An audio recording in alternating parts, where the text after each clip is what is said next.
Hello friends. इसमें कोई दो राय नहीं है कि चॉइस ऑफ कोचिंग इंस्टीट्यूट बहुत ये एक अहम रोल प्ले करता है आपकी नीट के प्रिपरेशन में। स्टूडेंट्स और parents they ask this question कि सर हम कौन सा कोचिंग इंस्टीट्यूट ज्वाइन करें, कौन सा बेहतर है, which gives the best results. And I have also observed इतने सालों में, and there is change, like now change, like so we are living in an era of brands. Nowadays, parents as well as students, they get very much impressed by the big advertisements of the institute claiming the top of the results. So जब आप किसी institute को join करने चाहते हैं या सोचते हैं कि हाँ इसको चूज कर लेंगे, इसको सिलेक्ट कर लेंगे और इसको जाके ज्वाइन करेंगे, तो जब भी आप किसी इंस्टीट्यूट को ज्वाइन करने का सोच रहे हैं उससे पहले there are few very important things which you should take into consideration. पहली बात, don't please do not get lured by the big advertisements and the results which are claimed by the institutes. अगर आप देखेंगे तो पहले बहुत सारे institute same result को प्रोक्लेम करते थे, ये हमारा स्टूडेंट है, ये हमारा स्टूडेंट है, और वो इस तरह से प्रोजेक्ट किया जैसे सिर्फ इंस्टीट्यूट ही रिस्पॉन्सिबल है उस रिजल्ट को क्रिएट करने के लिए, as if nothing else, no one else has contributed in his or her success. Please understand students and parents, ये जो टॉपर्स हैं, these toppers, if you see their history, that is how academic record, they have always been, let's say, doing very well in academics. वो चाहे ये institute join करते या वो वाला इंस्टीट्यूट ज्वाइन करते, they would have been the toppers only. That is for sure. So जब आप किसी इंस्टीट्यूट को ज्वाइन करने का सोचते हैं तो उसमें सिर्फ रिजल्ट से ल्योर मत होइए, रिजल्ट से अफेक्ट मत कीजिए।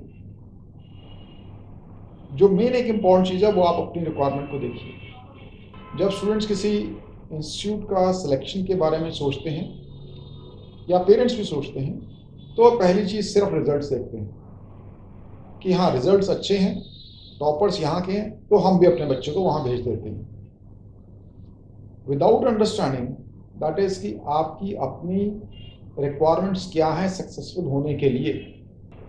One man's food is other man's poison. किसी को मीठा खाना बहुत अच्छा लग सकता है, उसके लिए अच्छा भी हो सकता है, लेकिन अगर वही खाना जो है मीठा, शुगर, किसी जैसे डायबिटीज है उसे दे दिया जाए तो उसके लिए हानिकारक है।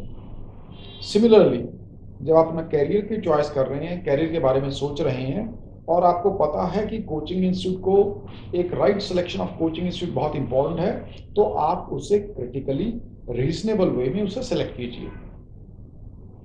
पहली चीज जो एक इम्पॉर्टेंट है, जो नहीं करना है, वो ये है कि आप इंस्टीट्यूट को बड़े एडवर्टाइजमेंट्स के बेसिस के ऊपर, उनके रिजल्ट्स के ऊपर, टॉपर्स के ऊपर उसको मत सेलेक्ट कीजिए।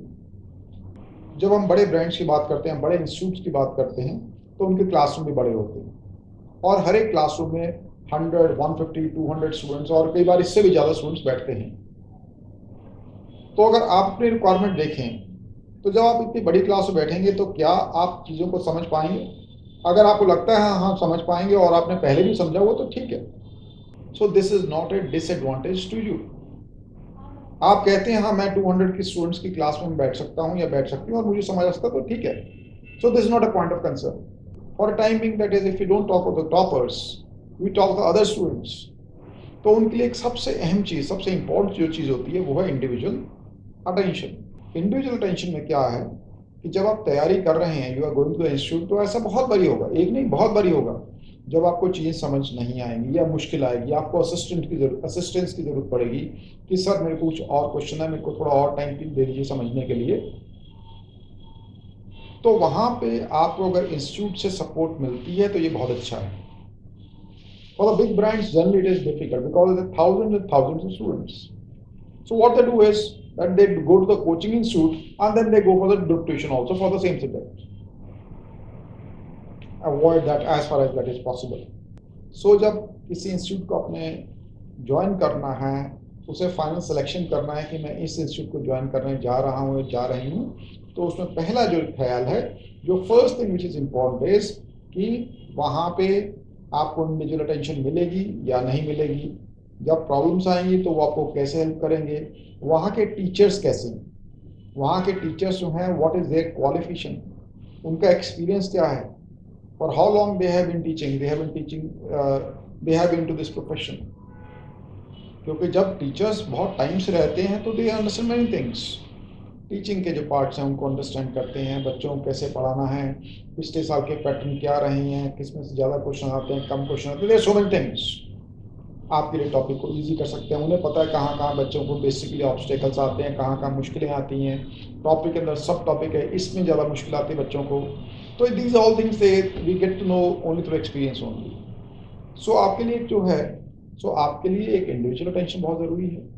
टीचर्स कैसे हैं, टीचर्स की क्वालिफिकेशन क्या है, टीचर्स का एक्सपीरियंस क्या है, टीचर्स का स्टूडेंट के प्रति रवैया क्या है, उनका बिहेवियर कैसा, what is their attitude towards the students, do they have a helping attitude और let's say they ignore the students. And also look at the results also, कि पहले रिजल्ट्स कैसे रहे हैं, मोस्ट ऑफ स्टूडेंट्स कहाँ कहाँ गए हैं। अगर वो government engineering college, government medical college वगैरह में, दैट इज गुड अनफ, अच्छे रैंक्स के साथ गए हैं। Do not simply look for the toppers कि हमारा टॉपर यहाँ से है so that's why I have to join that institute only. जो टॉपर है उसने ऐसे भी रिजल्ट अच्छा देना था, वैसे भी रिजल्ट अच्छा देना था, whether he join this institute और that institute. So there is not much for you to be influenced by the toppers. I repeat again, that is आप अपनी रिक्वायरमेंट्स को देखिए, आपकी रिक्वायरमेंट क्या है, आपकी रिक्वायरमेंट क्या है सक्सेसफुल होने के लिए। अगर आपको इंडिविजुअल अटेंशन की ज़रूरत है और आपको लगता है कि हाँ उसकी ज़रूरत पड़ेगी, तो ऐसा इंस्टीट्यूट ज्वाइन कीजिए जहाँ पे इंडिविजुअल अटेंशन मिले, जहाँ पे क्लास स्ट्रेंथ जो है 10, 15, 20 स्टूडेंट से ज़्यादा मत हो, जहाँ पे जब आपको मुश्किल हो तो आप उनसे बात कर सकें, सपोर्ट सिस्टम हो, जहाँ पे टीचर्स अच्छे हों, जहाँ पे कोर्स कवरेज टाइम पे शुरू हो जाए और टाइम पे ख़त्म हो जाए। Revisions you have to take care of, that is how the course is going to be completed, by what time the course is going to be completed। उसके बाद रिवीजन क्या होगा, what is the frequency of the test, whether you are getting competent environment over there or not।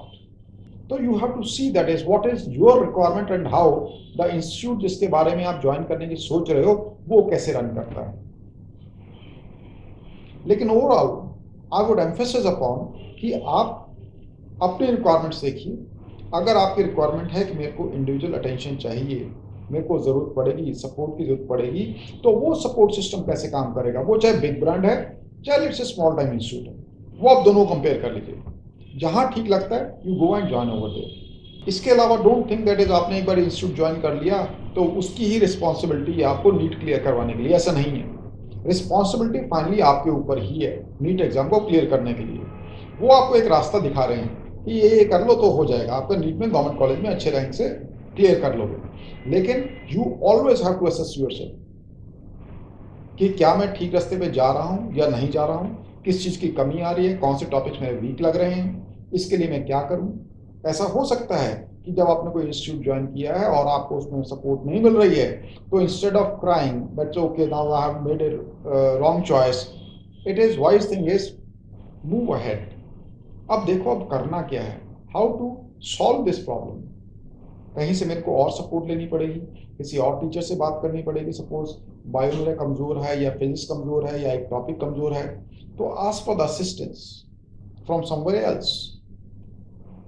ऐसा नहीं आपने एक बार एक institute join कर लिया और उसके बाद बोलो कि नहीं अब तो हमने ज्वाइन कर लिया, हमने बहुत सारे, I have paid a huge fee also, so now it is responsible the institute only to get me through a NEET examination.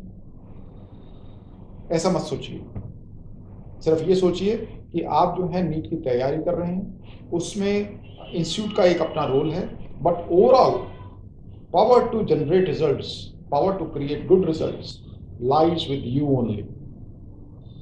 और आप उसके बारे में हमेशा सजग रहें, हमेशा अवेयर रहें कि आपकी तैयारी कैसे चल रही है, आपका कोर्स कवरेज कैसे चल रहा है, जो टेस्ट कर रहे हैं उसमें आप कैसा परफॉर्म कर रहे हैं, क्या क्या कमज़ोर टॉपिक हैं, कब तक आपका कोर्स आपको खुद ही ख़त्म कर लेना चाहिए, फिनिश कर लेना चाहिए, आप कितने रिवीजन टेस्ट देंगे। सो इन सब चीज़ों के बारे में you should be aware of. So on the basis of these things you can take a wise decision. Thank you.